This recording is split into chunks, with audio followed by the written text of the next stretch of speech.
Bulletin का आगाज करें। सबसे पहले खबर दें, आइंदा माली साल का विफाकी बजट आज पेश किया जाएगा।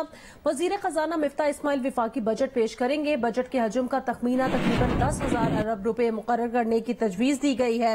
विफाकी मजमूई आमदन का तखमीना 9,255 अरब रुपए मुकर्रर करने की तजवीज है, जबकि सूबों को 4200 अरब रुपए मुंतकिल करने का तखमीना है। विफाक की खालिस आमदन का तखमीना 4700 अरब रुपए मुकर्रर करने की तजवीज है। आइंदा माली साल बजट खसारे का तखमीना 4800 अरब रुपए मुकर्रर करने की सिफारिश है। जारी अखराजात का तखमीना तकरीबन 9500 अरब रुपए मुकर्रर करने की तजवीज है। मकामी कर्जों और सूद की अदायगियों के लिए 3900 अरब रुपए मुकर्रर करने की सिफारिश है। गैर मुल्की कर्जों की अदायगी के लिए 500 अरब रुपए मुकर्रर करने की सिफारिश है।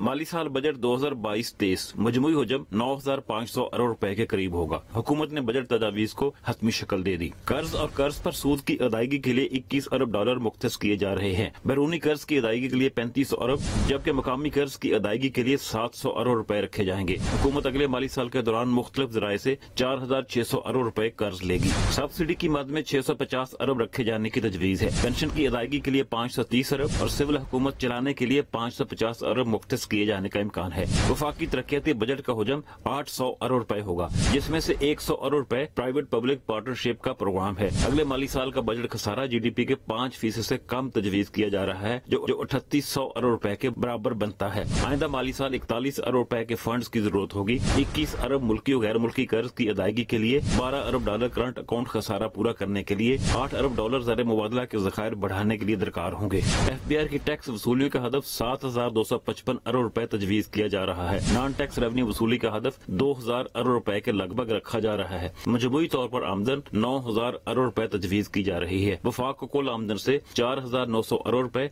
और सूबों को ग्रांट्स और NFC पूल से 4,100 अरब रुपए मुंतकिल किए जाएंगे। अशरफ मलखम, जियो न्यूज, इस्लामाबाद। IMF और पाकिस्तान के दरमियान बजट मुज़ाकरात में सरकारी मुलाजमीन की तनख्वाहों और पेंशन में इजाफे पर इत्तफाक हो गया है। सरकारी मुलाजमीन की तनख्वाहों और पेंशन में 10 से 15% इजाफा मुतवक्के है। तफसील जानते हैं नुमाइंदा जियो न्यूज अशरफ मलखम से। जी अशरफ, अपडेट कीजिए। ये जैसा कि आपने कहा, पाकिस्तान के जो IMF से मुज़ाकरात चल रहे थे बजट में दो चीजों पे एक रुकावट थी। सबसे पहली तो ये कि सरकारी मुलाजमीन की तनख्वाहों में इजाफा करना है या नहीं करना, IMF का ख्याल है कि नहीं करना चाहिए, उस पर इत्तफाक हो गया है। IMF मान के पाकिस्तान की बात कि सरकारी मुलाजमीन की तनख्वाहों में इजाफा कर दिया जाए। दूसरा सवाल है कितना इजाफा होना चाहिए। उसमें दो तजावीज, एक 10% इजाफा किया जाए, दूसरे 15% इजाफा किया जाए। दोनों तजावीज आज वफाकी काबीना के सामने रखी जाएंगी। वफाकी काबीना अपने इजलास में हतमी फैसला करेगी कि सरकारी मुलाजमीन की तनख्वाहों और पेंशनर में कितना इजाफा करना है। ये आज वफाकी काबीना के इजलास में फैसला किया जाएगा। दूसरी अहम चीज थी कि पेट्रोलियम मसनूआत पर सब्सिडी खत्म करके इसमें पेट्रोलियम डेवलपमेंट लेवी जो पाकिस्तान ने पहले ही वादा किया हुआ है IMF के साथ, उसको आयद करने का मुतालबा किया जा रहा था IMF की तरफ से। उससे भी पाकिस्तान ने रजामंदी ज़ाहिर की है, क्योंकि पाकिस्तान के पास दूसरा कोई रास्ता ही नहीं रहा वास्ता है कि IMF की बात मानने के कि अगले माली साल के दौरान सब्सिडी विदड्रॉ आहिस्ता आहिस्ता खत्म हो जाएगी। जो हुकूमत पाकिस्तान पेट्रोल पे पेट्रोल पर 3 लीटर के हिसाब से दे रही है, और जो दूसरा है साथ ही PDL जिसे पेट्रोलियम डेवलपमेंट लेवी कहते हैं, वो उसका नफाज शुरू हो जाएगा 1 जुलाई से। पूरी तौर पर 3 लीटर पेट्रोल और डीजल पर 30 रुपए फी लीटर होनी है, लेकिन पहले कितना करना है ये भी फैसला हुकूमत आज वफाकी काबीना के इजलास से पहले कर लेगी। लेकिन अगले साल पेट्रोलियम मसनूआत पर डेवलपमेंट लेवी दोबारा से शुरू हो जाएगी, जिस वक्त से इस वक्त कोई वसूल नहीं किया जा रहा है पूरा रकम पेट्रोलियम डेवलपमेंट लेवी की मद है। बाकी बजट की तफसीलात आपके सामने आज भी है। ठीक है अशरफ मलखम, आपने अपडेट किया, शुक्रिया आपका। खत्म होने वाले माली साल के लिए कौमी इक्तिसादी सर्वे पेश कर दिया गया। सर्वे के मुताबिक रवा माली साल कुछ कामयाबियों और ज्यादातर नाकामियों का साल रहा। रवा माली साल के दौरान मुल्क की तरक्की भी बढ़ी, मगर महंगाई, करंट अकाउंट खसारा, तिजारती खसारा, मुल्की और गैर मुल्की कर्जा हदफ से बहुत ज्यादा बढ़ गया। कौमी इक्तिसादी सर्वे के मुताबिक मुल्क की तरक्की का हदफ 4.8% रखा गया, मगर तरक्की हदफ से बढ़कर 6% हो गई। ज़राअत, सनत और खिदमात तीनों शोबों में तरक्की हदफ से ज्यादा रही, ताहम महंगाई भी हदफ से ज्यादा बढ़ गई। महंगाई की शरह 8% रखने का हदफ था, मगर वो बढ़ती हुई 13.3% तक पहुंच गई। करंट अकाउंट खसारा कम रखने का हदफ पूरा न हुआ। दरामदात और बरामदात के दरमियान खला 28 अरब 43 करोड़ डॉलर तक महदूद रखना चाहा था। ये खला बढ़ता हुआ 43 अरब 33 करोड़ डॉलर से तजावुज कर गया। सरमाकारी का हदफ पूरा न हुआ। मवेशियों की तादाद में 19 लाख का इजाफा हुआ। PTI हुकूमत के खात्मे तक पाकिस्तान का मजमूई कर्जा 44,000 अरब रुपए से तजावुज कर चुका। इसमें से मकामी कर्जा 28,000 और बैरूनी कर्जा 16,290 अरब रुपए तक पहुंच गया। तहरीक इंसाफ के चेयरमैन इमरान खान ने कहा कि इकोनॉमिक सर्वे में उनकी हुकूमत की कारकर्दगी सामने आ गई। लोगों को अब पता चलेगा कि महंगाई होती क्या है। हमने तो IMF के दबाव का सामना किया और उनके कहने के बावजूद पेट्रोलियम मसनूआत की कीमतें कम की। मौजूदा हुक्मरान कभी IMF का दबाव नहीं ले सकते। अभी लोगों को नए महीने के बिल मिलेंगे तो इन्हें महंगाई का असल अंदाजा होगा। ये भी कहा कि हमारे दौर में 20 किलो आटे का थैला 1100 रुपए का था।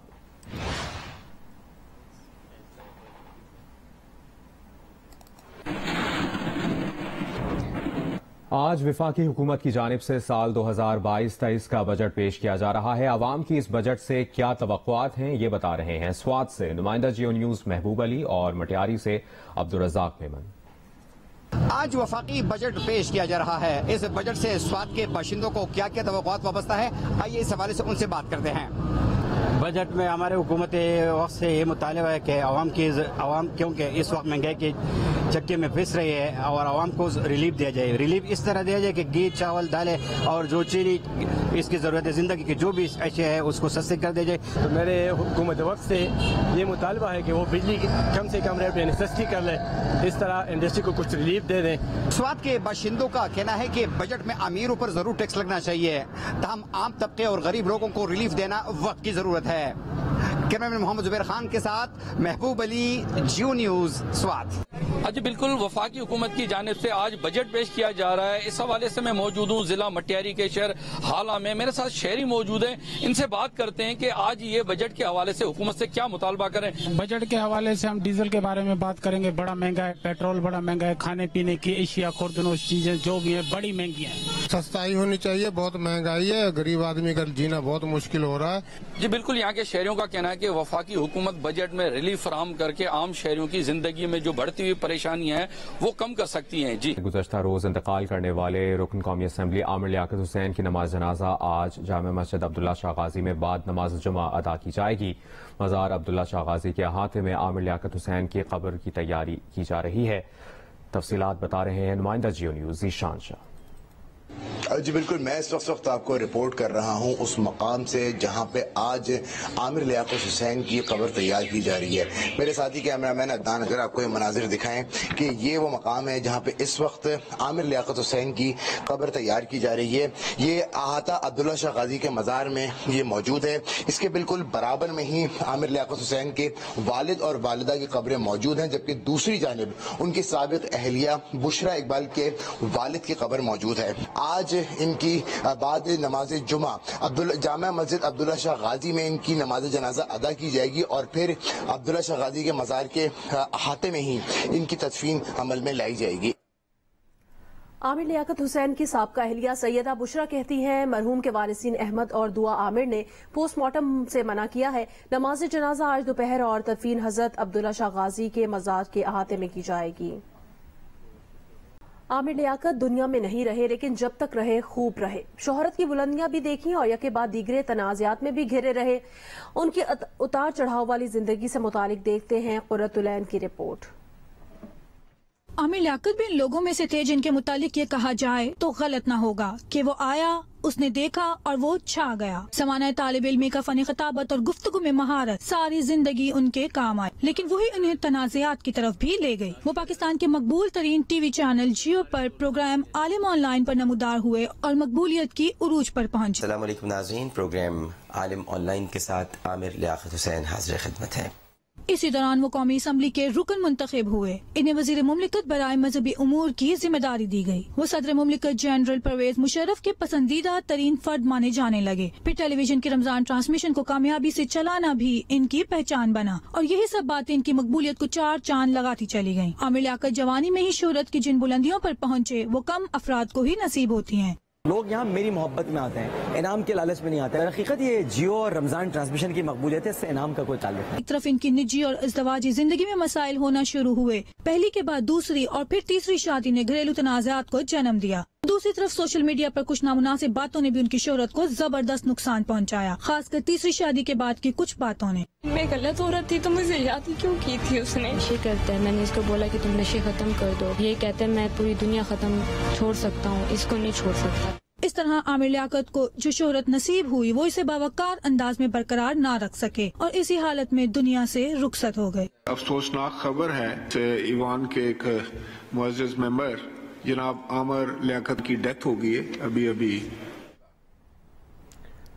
عامر لیاقت حسین سے علیحدگی کے لیے خلا کا دعویٰ کرنے والی تیسری بیوی دانیہ شاہ نے اب دعویٰ کیا ہے کہ عامر لیاقت سے ان کی صلح کی بات ہو چکی تھی۔ کہتے تھے بیٹی دعا نے اچھا نہیں کیا، یہ بھی کہتے تھے کہ مجھے تم میں اپنی بیوی، بیٹی اور ماں نظر آتی ہے۔ لودھرا میں جیو نیوز سے بات کرتے ہوئے دانیہ شاہ نے یہ بھی کہا کہ لوگ کہہ رہے ہیں کہ وہ ان کی دولت کے لیے اب باتیں کر رہی ہیں۔ اللہ تعالیٰ عامر لیاقت کو جنت میں جگہ دے۔ خبر ملی ہے کہ عامر لیاقت انتقال پا گئے ہیں۔ ہماری تو صلح ہو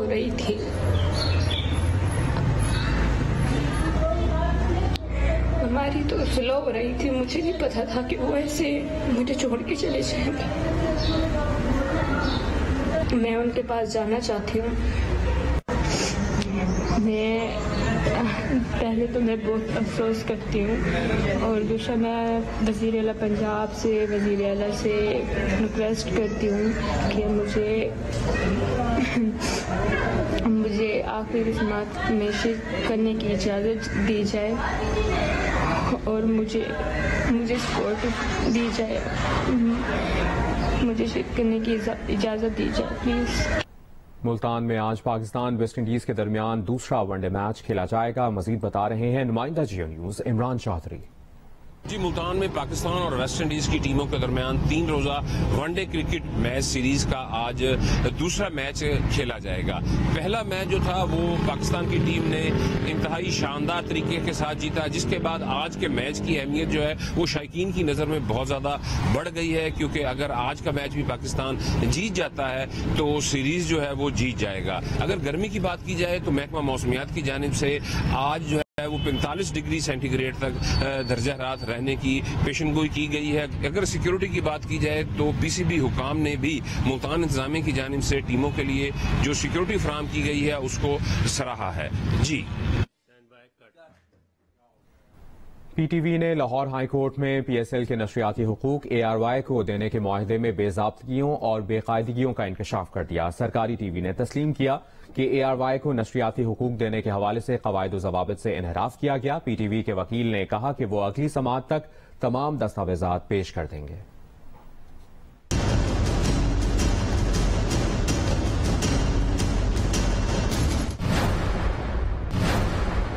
لاہور ہائی کورٹ کے 2 رکنی بینچ نے پلیٹس اور جیو سپر کی جانب سے سنگل بینچ کے فیصلے کے خلاف اپیلوں کی سماعت کی۔ 2 رکنی بینچ کے روبرو پی ٹی وی کے وکیل نے بتایا کہ ریکارڈ کا جائزہ لینے سے بالکل الگ تصویر سامنے آئی ہے۔ کانٹریکٹ دینے کے لیے ایویلویشن کا طریقہ کار مکمل طور پر تبدیل کر دیا گیا۔ نشریاتی حقوق کے لیے ضوابط پر عمل نہیں کیا گیا۔ پی ٹی وی کے وکیل فیصل نقوی نے کہا کہ وہ یہ تمام ثبوت اور دستاویزات عدالت کے سامنے رکھیں گے۔ پی ٹی وی کے وکیل نے کہا کہ وہ چاہتے ہیں کہ اے آر وائی کے وکیل اعتزاز احسن بھی ان دستاویزات کا اگلی سماعت سے قبل جائزہ لے لیں۔ فیصل نقوی نے کہا کہ وہ اگلی سماعت سے پہلے جواب اور دستاویزات فائنل کر دیں گے اور پیش کی اس کی ایک کاپی اعتزاز احسن اور پاکستان کرکٹ بورڈ کے وکیل کو دے دیں گے۔ اے آر وائی کے وکیل اعتزاز احسن نے کہا کہ یہ سب حکومت کی تبدیلی کی وجہ سے ہو رہا ہے، اس لیے سرکاری ٹی وی کے وکیل نے اپنا موقف بدل لیا ہے۔ 2 رکنی بینچ کے سربراہ جسٹس ساجد محمود سیٹھی نے کہا کہ ان کے سامنے سنگل بینچ کا ایک فیصلہ ہے جس کی قانونی حیثیت دیکھنا ہے۔ جسٹس ساجد محمود سیٹھی کے سربراہی میں 2 رکنی بینچ نے پی ٹی وی کے وکیل کو دستاویزات دائر کرنے کی ہدایت کرتے ہوئے سماعت 20 جون تک ملتوی کر دی۔ جیو سپر اور بلیٹس کی جانب سے بہزاد حیدر ایڈوکیٹ پیش ہوئے۔ قومی اقتصادی کونسل کی جانب سے توانائی کی بچت کے لیے بازار اور دکانیں جلدی بند کرنے کی تجویز پر سرگودا کے تاجروں کی کیا رائے ہے، یہ بتا رہے ہیں ملک محمد اصغر۔ جی قومی اقتصادی کونسل کی طرف سے توانائی کے بحران پر قابو پانے کے لیے شام 8:30 بجے کے بعد دکانیں، مارکیٹیں اور شاپنگ پلازے بند کرنے کے حکومتی فیصلے پر سرگودا کے تاجروں نے ملے جلے جذبات کا اظہار کیا ہے۔ یہاں پر گزشتہ شب بھی جو ہے جزوی طور پر حکومت کے اس فیصلے پر عمل درآمد کیا گیا ہے۔ تاجر برادری کا کہنا ہے کہ اگرچہ توانائی کے بحران پر قابو پانے کے لیے یہ بہتر اور اچھا اقدام ہے، لیکن چونکہ دن بھر گرمی کی شدت رہتی ہے، شہری خریداری کے لیے جو ہے وہ دن کے اوقات میں نہیں نکلتے۔ ضرورت اس امر کی ہے کہ یہ جو ٹائم 8:30 بجے کا رکھا گیا ہے، اس کو اگر 1 گھنٹہ توسیع دے دی جائے تو اس سے زیادہ بہتری پیدا ہو سکتی ہے۔ فیصل آباد میں غیر اعلانی لوڈ شیڈنگ نے شہریوں سے دن کا سکون تو چھینا ہی تھا، مگر اب رات کا چین بھی چھین لیا گیا۔ کمسن بچے، جوان، بوڑھے اور طالب علم ہر کوئی پریشان حال دکھائی دے رہا ہے۔ رپورٹ کریں گے عرفان اللہ۔ لوڈ شیڈنگ دن تو دن رات میں بھی شہریوں کو چین نہیں لینے دے رہی۔ بیمار بزرگ اور کمسن بچے سخت اذیت کا شکار ہیں۔ کدی گھنٹہ چلی گئی، 10 منٹ آ گئی، کئی 10 منٹ بعد پھر چلی گئی، پھر گھنٹہ، ایسا نہ کوئی ہے حال تو کوئی نہیں ملوتا۔ امتحانات کی تیاری کرنے والے طالب علم راتوں کو موبائل کی روشنی استعمال کرنے پر مجبور ہیں تو صبح دفتر جانے کی فکر کرنے والوں کی رات دستی پنکھا جلتے ہوئے گزر رہی ہے۔ لوڈ شیڈنگ نے بہت تنگ کیا ہوا ہے، ہمارے ایگزامز آ رہے ہیں، 18 کو ہمارا پہلا پیپر ہے، جس کی وجہ سے ہماری تیاری بھی نہیں ہو۔ سخت گرمی اور حبس میں لوڈ شیڈنگ کے ستائے ہوئے شہریوں کو راتیں بھی جاگ کر گزارنا پڑ رہی ہیں، جس سے وہ سخت اذیت میں ہیں۔ کیمرامین علی ارسلان کے ساتھ عرفان اللہ، جیو نیوز، فیصل آباد۔ حیدرآباد میں بجلی کی اعلانی اور غیر اعلانی بجلی کی لوڈ شیڈنگ 12 گھنٹے تک پہنچ چکی ہے، جس کے باعث شہریوں کو شدید مشکلات کا سامنا ہے۔ مزید بتا رہے ہیں علی نعیم۔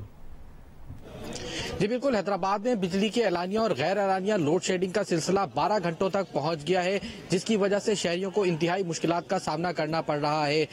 حکومت پاکستان کی جانب سے لوڈ شیڈنگ میں کمی کے اعلان کے باوجود حیدرآباد کے اندر جو لوڈ شیڈنگ 15 سے 16 گھنٹوں تک ہو رہی تھی، وہ اب کم ہو کر تقریباً 12 گھنٹوں پر پہنچ گئی ہے، جبکہ بعض علاقوں کے اندر 8 سے 6 گھنٹوں کی بھی لوڈ شیڈنگ کی جا رہی ہے۔ کئی علاقوں کے اندر لوگوں کو پینے کے پانی کی قلت کا بھی سامنا کرنا پڑ رہا ہے۔ شہریوں کا یہ کہنا ہے کہ بجلی کی لوڈ شیڈنگ کے اندر فی الفور کمی کی جائے اور تاکہ ان کے معمولات زندگی معمول پر آ سکیں۔ پارلیمنٹ کے مشترکہ اجلاس میں الیکشن ترمیمی ایکٹ اور نیب کا ترمیمی بل 2022 منظور کر لیے گئے۔ صدر نے دونوں بل وفاق کو نظر ثانی کے لیے واپس بھیجے تھے۔ ترمیم کے ذریعے الیکٹرانک ووٹنگ مشین کا استعمال ختم کر دیا گیا۔ اوورسیز پاکستانیوں کو انٹرنیٹ ووٹنگ کے ذریعے ووٹ دینے کا اختیار واپس لے لیا گیا۔ اسپیکر قومی اسمبلی نے پارلیمنٹ کا مشترکہ اجلاس 20 جولائی تک ملتوی کر دیا۔ پارلیمنٹ کا مشترکہ اجلاس شروع ہوا تو اپوزیشن لیڈر راجہ ریاض نے کراچی میں وفات پانے والے رکن قومی اسمبلی عامر لیاقت حسین کو خراج عقیدت پیش کیا۔ اجلاس میں عامر لیاقت حسین کے لیے دعائے مغفرت کی گئی۔ ایوان میں وزیر اعظم شہباز شریف اور آصف علی زرداری بھی موجود تھے۔ مولانا فضل الرحمان پارلیمنٹ ہاؤس کی گیلری میں موجود تھے۔ جی ڈی اے نے الیکشن ترمیمی ایکٹ کی مخالفت کی۔ جماعت اسلامی کے سینیٹر مشتاق احمد نے دونوں قوانین میں ترامیم پیش کی، جنہیں مسترد کر دیا گیا۔ وزیر قانون سینیٹر اعظم نذیر طاہر نے کہا کہ اسلام میں طے شدہ اصول ہے کہ جو الزام لگائے گا وہی ثابت کرے گا۔ اسلامی نظریاتی کونسل کو نیب قانون بھیجا گیا تھا، اس نے بھی بار ثبوت الزام لگانے والے کی ذمہ داری قرار دیا۔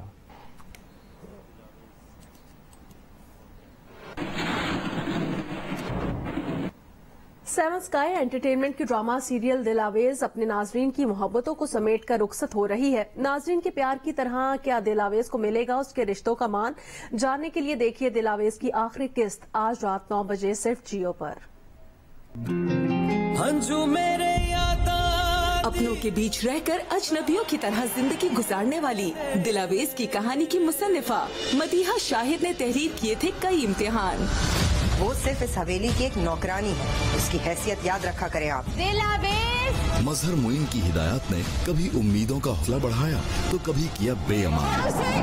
ہم نے ایسا کچھ نہیں کیا جس سے اس خاندان کی عزت پہ آ جائے۔ نکل جاؤ میرے گھر سے۔ ناظرین کی پسندیدگی اور ستائش نے مجموعی طور پر بڑھائے رکھی اپنے ٹائم سلاٹ پر ڈرامہ سیریل کی شان۔ جو رشتے دل سے نہ جڑے ہونا ماں، ان کا اختتام دل ٹوٹنے پر ہوتا ہے۔ وہ قرار प्रोड्यूसर्स अब्दुल्ला कादवानी और असद कुरैशी आने वाली जिंदगी में कैसे दिलाएंगे दिलावेज को अपनों का मान। दिलावेज की आखिरी किस्त में जुमे की रात 9 बजे सिर्फ जियो पर।